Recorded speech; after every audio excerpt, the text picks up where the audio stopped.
Kemudian dia dapat pahala. Nabi menjawab, alaih salawadu'aha fi haramin akana alaihi wisrun. Bagaimana kalau dia meletakkan ke yang tidak benar, itu kan dosa. Nah, hal-hal seperti ini yang saya ingin teman-teman semua lah, semua. Saya juga agak ingin ngaji demi Anda juga agak ingin. Itu dosa sekali ngaji kok. Pesanan kelompok tertentu itu nggak boleh. Islam itu untuk semua, jadi ya cuma karena di depan saya jenengan ya seakan-akan jenengan korbannya. Itu ada ilmunya dalam usul fikih. Jadi orang itu harus ngaji usul fikih.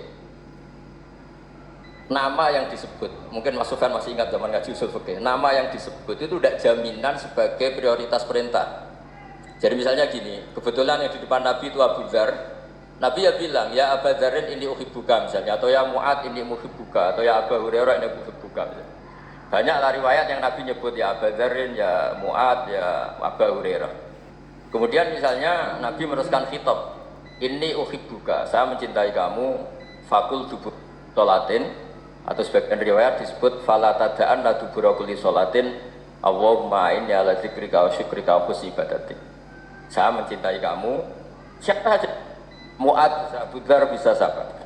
Saya mencintai kamu, mohon kalau habis sholat kamu jangan lupa wiridan Allahumma inni ala dzikrika wa syukrika wa husni ibadatik. Ya Allah, tolong kami permudah supaya mudah ingat Engkau. Anda tidak bisa mentang-mentang, wong nama saya Parmen, nama saya Purnomo, itu yang diperintahkan Mu'ad misalnya. Jadi yang disebut satu, tapi khitab itu untuk siapa saja. Saya teruskan. Jadi saya mohon semua kita melakukan kebaikan itu, kalau dalam kaidah fikih disebut al yakin la yuzalu bisyak. Banyak kebaikan yang kebenarannya itu 100%, tidak punya efek samping ke pihak lain, ke kelompok lain, ke komunitas lain. Itu tadi misalnya Anda makan dan itu murah sekali, hanya butuh satu piring, setiap kunyangan kamu muji Allah, setiap minum kamu muji Allah. Itu redaksinya Rasulullah SAW disebut Allah sangat ridho ketika seorang hamba makan kemudian dia memuji Allah, atau minum kemudian dia memuji Allah.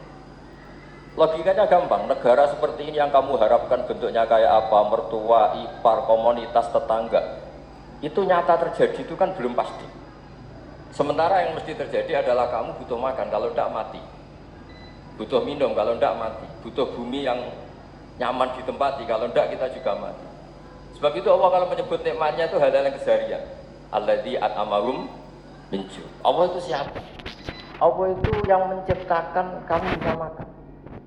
Tidak berlebihan, Allah itu yang menciptakan kondisi sosial itu ideal. Zaman Nabi itu ya ada orang munafik. Orang-orang pilihan Allah itu juga diuji orang sekelilingnya yang macam-macam. Semua diuji sesuai konteks zaman dan waktu. Nah, tapi ada ibadah-ibadah yang selalu disarankan Nabi. Sampai Nabi itu pernah ditanya, ayul Islam ya khairun ya Rasulullah, Islam terbaik itu gimana? Jawabannya Nabi itu unik. Kita amuto'am, Islam terbaik itu ya makan-makan, ya santai-santai.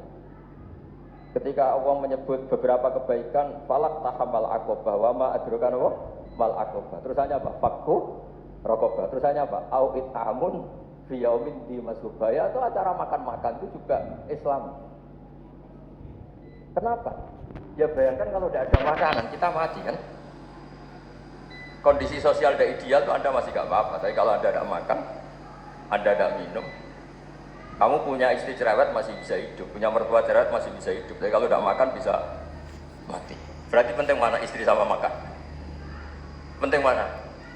Makan. Semoga istri Anda dengar, nanti kamu disuruh makan tapi pulang deh. Itu kalau dibahasakan makan masih memahami. Penting mana nasi satu piring dengan istri. Nggak ada nasi mati, nggak ada istri belum mati. Penting mana? Gak berani jawab kan? Ternyata Anda ada garang kan di depan istri. Jadi saya mohonlah, mungkin Mas Sufyan Sauri tadi yang bisa bantulah teman-teman tuh ngaji yang keseharian saja. Karena kita nyari ridho Allah itu berdasar firman Allah. Dan firman Allah itu menyebut keseharian tuh riang, gampang. Itu tadi misalnya wa min ayatihi manamukum bil laili wan nahar. Termasuk ayat-ayat Allah itu kamu tidur. Maka dulu itu ada guyonan, ada tokoh Mu'tazilah, kelompok dalam Islam yang berpikir manusia itu bisa menentukan ikhtiarnya sendiri. Karena saya bisa duduk, duduk, ingin berdiri, berdiri. Karena kelompok ini nggak terima kalau semua kehendak Allah, nanti bagaimana kalau semua kehendak Allah kok ada hisab ya, ada sanksi. Lucunya itu dia akhirnya, ini cerita ya, mencintai seorang perempuan cantik sekali. Dan itu dia menjadi ahli sunnah itu oleh hal-hal yang sepele. Karena istrinya cantik, ya namanya suami istri itu hubungan intim. Terus ditanya, Mas masih ingin lagi? Masih. Silahkan diulang lagi. Wah ya tidak bisa. Katanya manusia bisa menentukan yang diinginkan. Itu tobat itu. Itu nggak bisa ditobatkan Mas Sufyan Ats-Tsauri. Orang cantik yang mudah nobatkan orang itu orang cantik. Segampang itu. Akhirnya kita tahu, makanya kalau dalam kitab Hikam itu disebut al-aqil mayyakul madza yaf'alu wal ghafil mayyakul madza af'al. Orang yang punya akal karena sadar ini wilayah Allah, semua milik Tuhan. Itu dia tiap hari berpikir, besok Allah akan melakukan apa terhadap dunia ini. Kamu merencanakan sesuatu mau plesir ternyata gempa. Mau wisata ke Rusia ternyata perang. Kamu tidak pernah tahu apa yang akan terjadi besok. Wa ma tadri nafsum madza taksibu ghadan. Tapi anda semua kita ini sering punya jadwal permanen. Makanya saya kalau diundang siapa saja bisa netek. Yang jelas Gus ini acara penting. Ya masih acara penting nak pangeran nang ngersakno piye. Kok ape dadi pangeran ya kamu kok mau jadi Tuhan. Itu kadang ya kiai. Penting Gus acara ini jenengan harus memastikan bisa. Loh kamu itu yang ngajarin tauhid sesuatu itu biadillah kok bilang-bilang apa pas? Pasti. Kalau saya terus tak tobatkan tuh kamu kata saya. Ya kalau gitu Gus bilang insya Allah. Wah itu hati saya, fisik saya, roh saya sudah bilang insya Allah. Gak usah kamu latih kata saya. Nah hal-hal tauhid keseharian itu gampang sebetulnya. Wal ghafil yaqulu madza af'al. Tapi orang yang lupa Allah dia setiap hari bilang besok apa? Kita bisa melakukan apa? Seakan-akan dia itu aktor, dia penting, dia subjek permanen, dia. Padahal kita ini hanya objek kehendak Allah Subhanahu wa taala. Karena kita yakin sesuatu yang terjadi di alam raya ini kita tidak bisa apa-apa.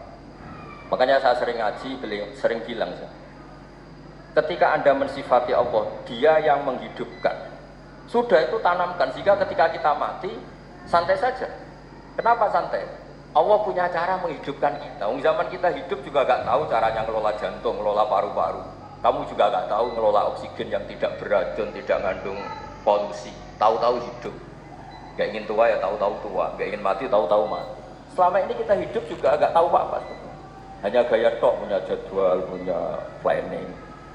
Kalau kamu bisa menentukan pilihan Anda, pasti Anda istrinya cantik, 4 menerima semua, kona'ah semua. Nyatanya enggak kan?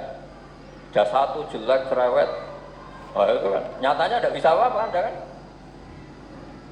Dan kamu bawa mati lagi. Itu kan, istri Anda juga gitu, punya keinginan, punya suami yang ganteng, yang jabat, yang riman, yang enggak poligami. Ya enggak kesampaian juga.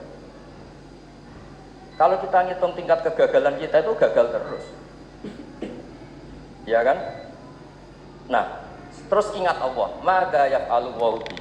Orang yang punya akal selalu berpikir Allah itu menghendaki apa terhadap saya.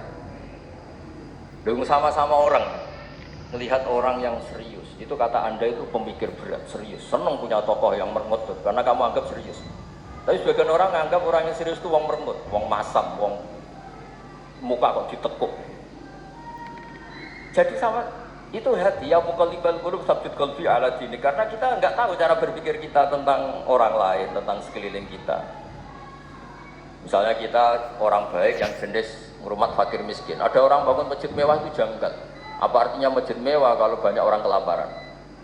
Tapi kalau yang jenis pendidikan apa artinya masjid mewah kalau tidak bisa ngaji?